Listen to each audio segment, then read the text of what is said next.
Teacher తర్వాత నచ్చలేదని మానేశాడు. ఆహా పట్టుకోకూడదు.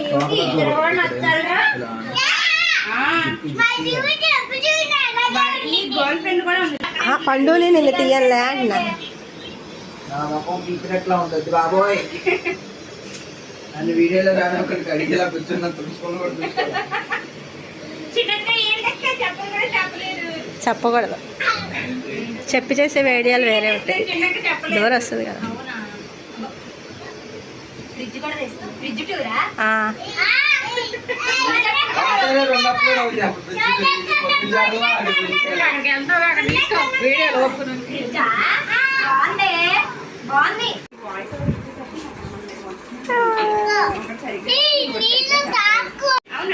ఆయన 3 నెలలు 4 నెలలు కంటిన్యూ చేసిన తర్వాత ఆపేశాడు శాలరీ.